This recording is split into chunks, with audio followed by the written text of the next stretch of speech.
Hello and welcome to the TrueWorks podcast, the podcast that helps you understand how the gospel can transform your life and your work. I'm your host, Joshua Smith, and with me today is my co-host, Doug Meikle. Doug, welcome to the show. It is great to be here again, Joshua. Yes, I keep on asking you back because, well, my boss tells me so. Yeah, that's right. I would be your boss.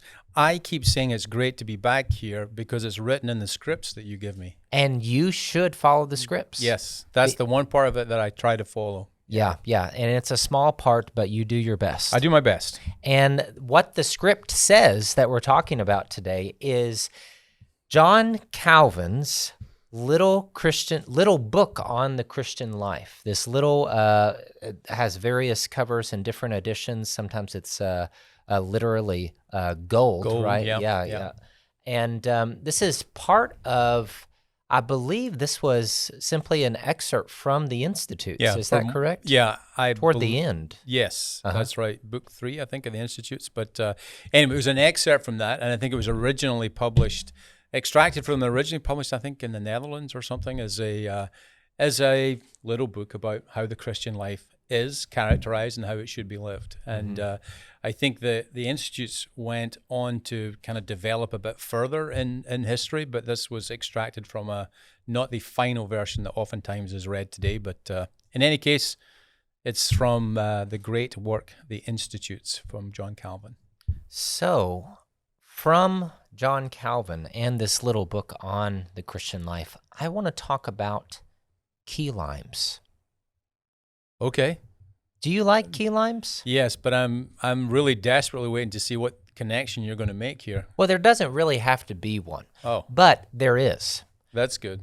So I don't know if you had this epiphany in your own life, Doug, but I was surprised to find that key lime pie, don't ask me when I discovered this, that would be embarrassing, but key lime pie actually gets its name for a reason because there are limes from the Florida Keys. Yes. Yeah, that are grown there that apparently taste different than normal limes. Yeah. I feel sorry for the other limes. What's wrong with them? I don't know. Maybe nothing. They just have a different taste, I and guess they so. don't belong in key lime pie.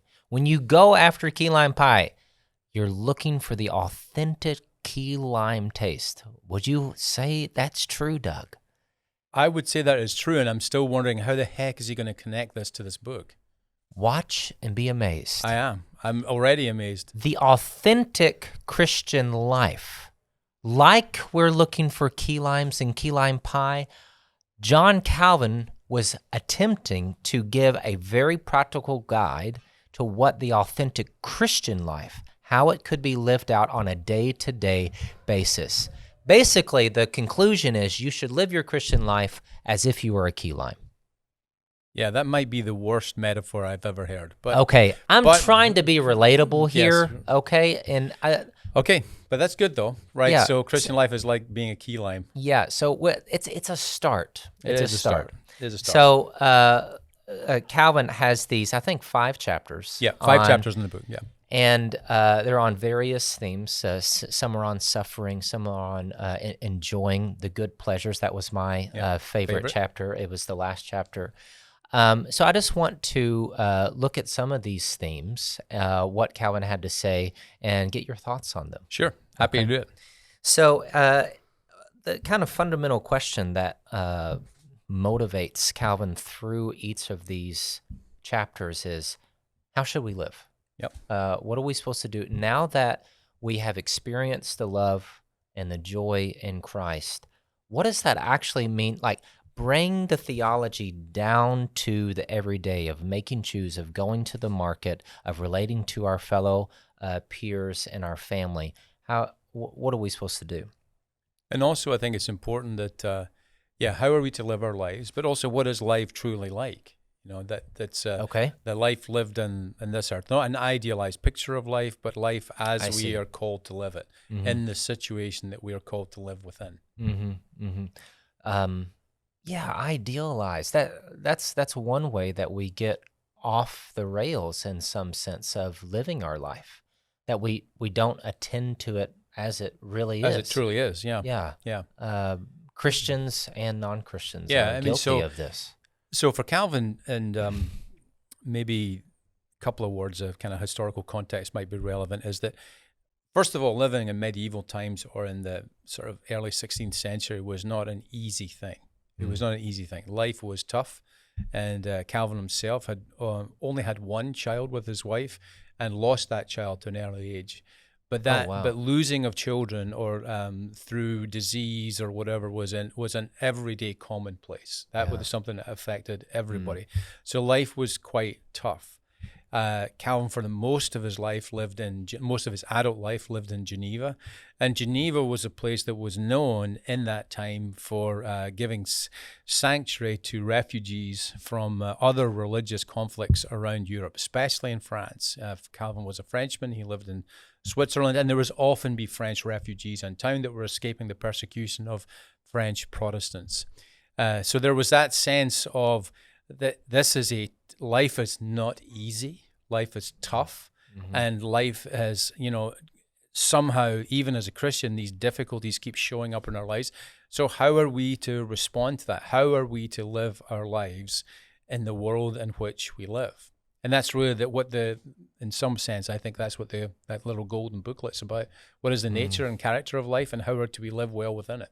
So you setting that up instantly shows us a pretty key difference between where Calvin is beginning and where we are beginning when we pick it up here in 2022 or whenever.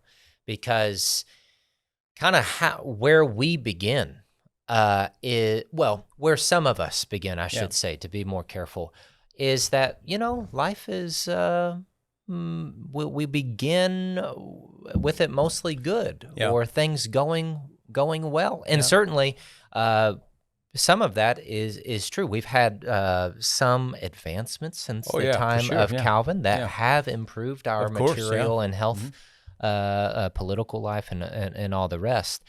But that was just not the presupposition. That was not where he began. Life was tough. Well, yeah. So tougher. one of the kind of questions that's maybe not quite explicit in the little book itself, but it's something that's pretty important, is, what is really the nature of life? Is life tragedy with moments of joy and ecstasy, or is it really a life of joy with occasional moments of tragedy? And I think that between those two extremes, medieval life that Calvin experienced, his life was tough with moments of joy.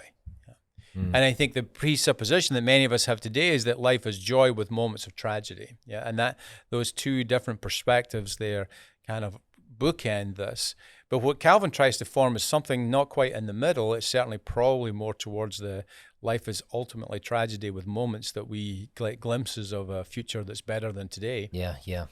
But certainly he's not one either who would say that life has nothing within it that is joyful. That's definitely not him as well. And by the time he gets to chapter 5 of the book, there are some specific things there he says that we can take great joy out of. Yeah. But that's kind of the caricature I think we have of Calvin in our modern day, or at least those who maybe haven't actually read Calvin, but just have heard of secondhand Calvin, that somehow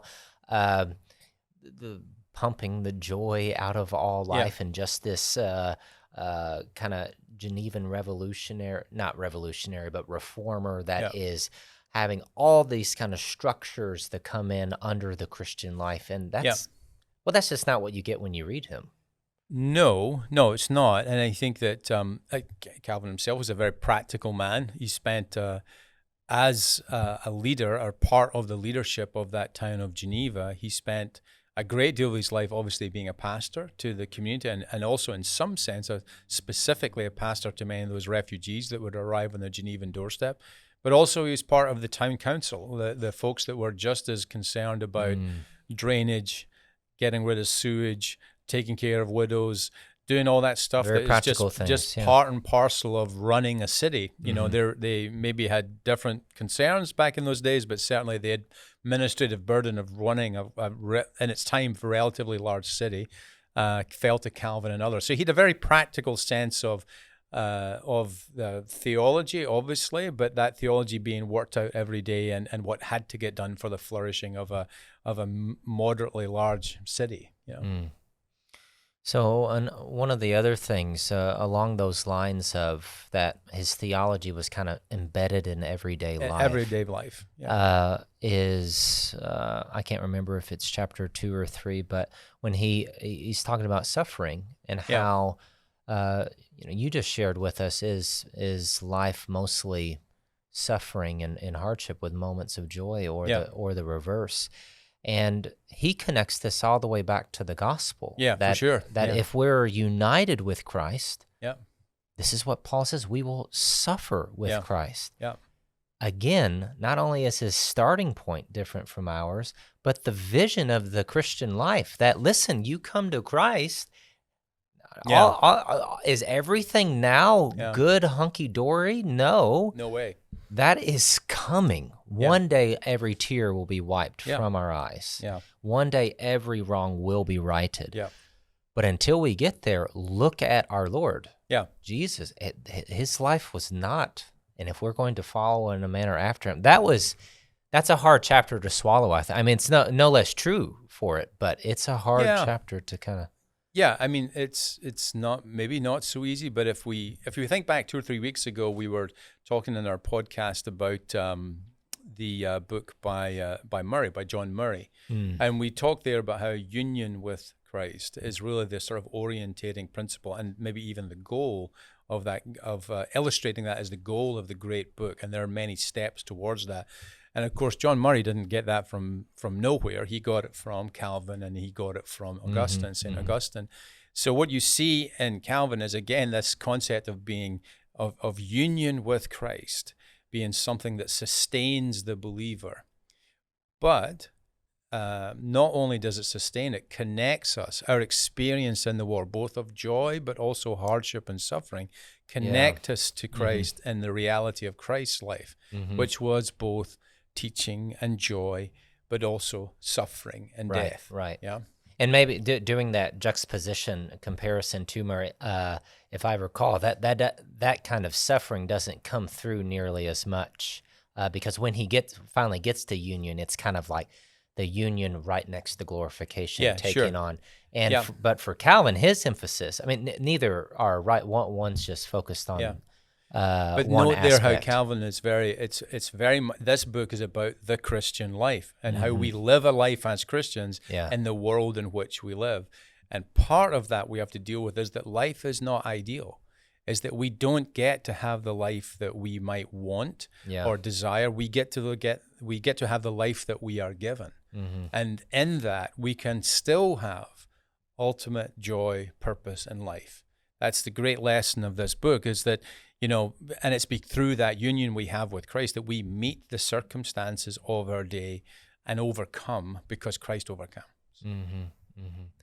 And it's because he's overcome those things, and also that he will ultimately put those things in their right places. Not only that we can have this kind of, I guess, if you will, existential rest, but like Calvin, in these very practical matters, when I am pushing for things in my work, in my relationships, if I have some idea, things will fail at times. Even when planning is all sufficient, even when I have all the resources that I need, even when I've been given the opportunities and pursued those, things will go wrong. And at that time, if you're not grounded in something that transcends that immediate failure, that's going to be the end. I mean, that will be the end of meaning and purpose. Now, it's wonderful. It's beautiful indeed. It's redemptive when these things go well. When our interactions, in our relationships with our family and our friends and our coworkers go well. But of course, that's just not what typically happens. So Calvin is trying to help his parishioners, and now through time us, how are you supposed to respond? Are we going to look to the one who is going to bring all things back? Or are we going to say, well, I guess our shots, I guess our shot was missed, Well, you know? I think another illustration maybe help folks for, obviously the people who are listening to this are listening to in the 21st century, a very different time than his own, But maybe as a method of contrast, you can't really think that Calvin would be a sort of prosperity gospel kind of guy, right? That wasn't a thing. Well, maybe it was. I don't know. Yeah. I don't think it was a thing then, but my point is just simply this, is that for Calvin, that's not the life you get given. The life, the life that happens is a life that ultimately, and most times, has elements of tragedy within it that we have to overcome. And unless we can understand how those moments of tragedy can be overcome or how they're part of a grander picture, then we're kind of left floundering on our own. And I think that's something where I feel he has got, again, lessons to teach folks today for whom life is much easier in general and who meet difficulty as potentially something that's really catastrophic faith-wise. For him, he had to convince his folks that this tough life that you have to live, one, it will be God has given you things with which to endure that life. Mm-hmm. And then two, because of this union you have with Christ, all will ultimately be restored to the good and the true. You will enjoy that life with God forever, even if today life is tough. Yeah. And I think that's something, again, in the modern world we've kind of lost the sense of, and that we assume life is going to be awesome. So if we meet something difficult and difficult at work, or the promotion that you don't get, the kid that becomes sick, the wife or the husband that you might lose to disease, all those things become these existential challenges. That's not to say those things are not difficult. Of course. But they are difficult. And yet, Calvin's point is that ordering one's life well and understanding it well allows you to take on the reality of life and have that burden not crush and overwhelm you. Mm-hmm. Yeah. Mm-hmm. Yeah, I'm reading a book right now by Russ Harris called The Happiness Trap. Mm-hmm. And he's a psychologist, and the whole book is on how we have wrongly assumed as a society that life is, that you kind of start out happy. Yeah. Like the happiness meter is kind of toward the positive end. And then when tragedy and difficulty come up, where all of a sudden it takes us totally off guard and surprise. And he goes through all of these statistics about how we have great health care, we have great opportunities, and that people are still saying, they're coming into this psychologist's office and saying, but I feel like something is missing. Yeah. And even if we could remove those kind of material sufferings in the life, which some of which we have since Calvin's time, there's still almost a deeper suffering that we can overlook that only Christ is the answer to. Yeah. We're kind of getting back into Augustine there, this kind of deep longing, but of course for Calvin, he's simply extending that Augustinian Augustine line. Is the man for him. But I mean, I think that this is a small book and folks will be able to read it pretty easily. And I think, but it's in its first 4 chapters really about that sense of overcoming, or maybe is it overcoming so much as it's the sense that God has chosen and entered into a relationship with us, and that gives us the strength to meet the world as it is. Almost of an accepting. Yeah, it's an acceptance, yes, rather than an overcoming. Is that, hey, we know this stuff happens, we just shrug it off and we're able to move on, knowing that it's tough, and not to underestimate the tragedy that's part of our real life. But there are moments where we will overcome and we will not be overwhelmed. Mm-hmm. You know? Yeah. Mm-hmm. Mm-hmm. But then he gets to I think the 5th chapter is a good chapter. You have to make it to the end. You got to get it to the end. Don't end at chapter 4. Yeah, you got to get it to the end there, because there's things in chapter 5 where Calvin starts talking about, okay, here's this life, and this life is at times pretty tough. Yet God, because he cares about us, gives us certain things in life that allow us to take great joy from life. So he gives a few different examples of that. So I don't know what you enjoyed that part, right? I did. I mean, I was reminded of the book of Ecclesiastes in chapter 2 or 3, where it says, God has given men to do nothing more than to eat, drink, and be merry. Yeah. And if you take that just by itself, then you're like, whoa, wait, I thought God wanted us to love him. But when you get the full picture of that book, and certainly Calvin is in this line of thinking that, well, you need to take good joy, enjoy these particular pleasures of food and drink. God made them. This is a picture, a residue, if you will, of the created goodness that God began the whole created order in Genesis. You have a little there's passage a little quote, here? a little quote here that I think is, for a lot of folks, that illustrates this, that I think for a lot of people would think, wait, this is Jon Calvin? This is not the Jon Calvin I imagined. It's that, I don't know, this will take a minute or so to read, but we won't go wrong in the use of God's gifts as long as we let their use be governed by their author's purpose in creating and designing them for us. For truly he created them for our good and not our ruin. No one, therefore, will hold a truer course than he who carefully considers the purpose of God's gifts. Thus, if we consider the purpose for which he created food, we find that he had regard not only for our necessity, but also for our pleasure and enjoyment. So too with clothes. The purpose was our adornment and honor in addition to our necessity. In the case of herbs, trees, and fruits, he considered the pleasantness of their appearance and charm of their smell in addition to their various uses. If this weren't true, the prophet couldn't list among God's benefits wine, which gladdens the heart of man, and oil, which makes man's face shine. And he quotes there Psalm 104. In that sense where, think about that, what was said there, Calvin's saying, look, God could have created food bland, but he didn't. He created food with a certain element of pleasure within it. Mm-hmm. He created, bizarrely, Calvin affirming the fashion industry, saying God could create clothes just to cover us, but in actual fact... They could just be like, square pieces of fabric, right? They could be, but in fact, there can be beauty and utility even in the clothes that we wear. Then there's the created system all around us. He could just make trees for firewood, but he makes fir trees or pine trees that smell and give us a sensory pleasure in being around them. God has made a world that even in the midst of this world that sometimes is tough, is for our pleasure. And I think there's another Augustinian theme there too, is that the world that God has created around us is for our pleasure.